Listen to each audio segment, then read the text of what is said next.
আসসালামু আলাইকুম। সকল লেবানন প্রবাসী ভাইদের উদ্দেশ্যে আজকে এই ভিডিওটা করা এবং সকল প্রবাসী ভাইদেরকে আমি বলবো এই ভিডিওটা সবাই শেয়ার করবেন এবং আমার সালাম গ্রহণ করবেন। আমার অন্তঃস্থল থেকে আপনাদেরকে মোবারকবাদ বলতে চাই যে ধৈর্য হারা হয়ে গেছি। লেবাননে আজকে প্রায় 15-16 মাস ধরে ডলার নাই। ডলারের কারণে আমরা দেশেও টাকা পাঠাতে পারতেছি না, এমনকি নিজের এখানেও কাজ কম। করোনার সংকট, করোনার কারণে প্রায় মানুষের চাকরি এখন বন্ধ। বলতে চাই এটাই, সবাই এই ভিডিওটা শেয়ার করবেন। মাননীয় প্রধানমন্ত্রী বেগম শেখ হাসিনা যেন এই ভিডিওটা দেখতে পায় এবং মাননীয় রাষ্ট্রমন্ত্রী যেন এই ভিডিওটা দেখতে পায়। ভিডিওটা করার উদ্দেশ্য হলো লেবাননে প্রায় 1,70,000 বাঙালি প্রবাস জীবন কাটাচ্ছে। এখানে এরই মধ্যে কিছু লোক বাড়িতে গেছে কিছু লোক সাগরাতে বাড়িতে গেছে 8,000 কিংবা 8,500-এর মতো। এবং আমরা দীর্ঘ 15টি মাস না পাইতেছি টাকা পাঠাতে, না আছে আমাদের কাজ ঠিক মতে। এবং আমাদের এখানে কন্ট্রাক্ট ছিল বাঙালিদের $300, শিফটিতে কাজ করা $300, কন্ট্রাক্ট ফর্মে $300 দেওয়ার কথা। তারা আমাদেরকে কোনো ডলার দিতে আসে না, যে লেবাননি টাকা দিয়ে 150 টাকা দিলে, 150 রিডে দিলে, 1.5 লাখ রিডে দিলে আমাদের $100 হয়।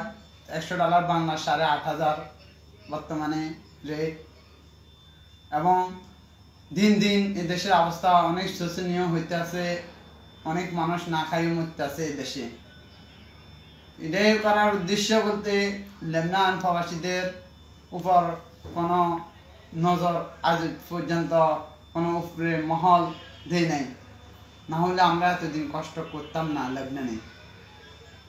এবং ধন্যবাদ মোতালেব সরকারকে, তিনি থাকতে কিছু বাঙালিদেরকে সাপারায় বাংলাদেশে পাঠানোর কাজ সক্ষম করেছেন।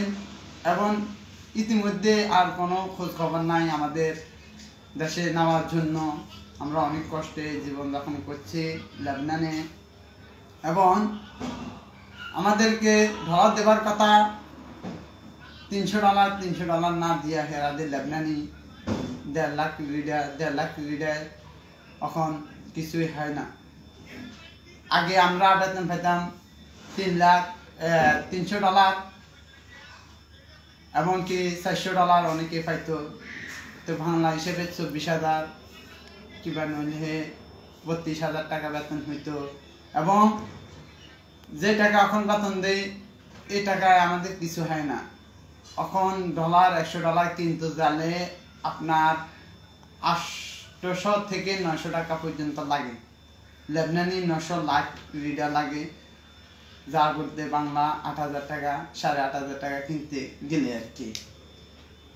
এখন এইভাবে তো আমাদের জীবন যখন চলছে না, এমনকি আমাদের পরিবার অনেক কষ্ট করতে আছে, নিজেরাও কষ্ট করতেছি। এখানে না পাইতে আছি, দেশে যেতে না পাইতে আছি এখানে থাকতে।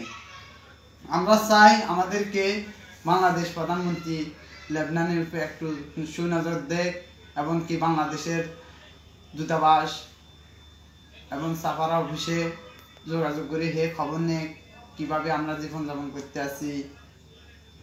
এবং বাংলাদেশিরা অনেক কষ্টে জীবনযাপন করতে আছে এবং সব রাষ্ট্রের থেকে লোক নিতে আছে, কিন্তু লেবানন থেকে এখন আর লোক নিতে আছে না, সবাই আটকে গেছে লেবাননে। তো আমি বলবো সবার উদ্দেশ্যে এই ভিডিওটা শেয়ার করবেন যে আমরা অনেক কষ্টে আছি, যেন বাংলাদেশ প্রধানমন্ত্রী এদেশের সাইদ হারেরি বর্তমান এখন এদেশের সরকার গঠন করেছে, তার সাথে যোগাযোগ করে হয়তো আমাদেরকে দেশে নিয়ে যাক, আর নইলে আমাদের বেতন বাড়ানোর একটা যোগাযোগ কন্ট্যাক্ট করলে হয়তো আমাদের ভালো হবে, আর নইলে দেশে পাঠিয়ে দিলে আরও ভালো হবে। তাই বলে আমি সবার উদ্দেশ্যে বলবো সবাই ভিডিওটা শেয়ার করবেন এবং আমি এই ভিডিও থেকে বিদায় নিতেছি। আসসালামু আলাইকুম ওয়া রাহমাতুল্লাহি ওয়া বারাকাতুহু।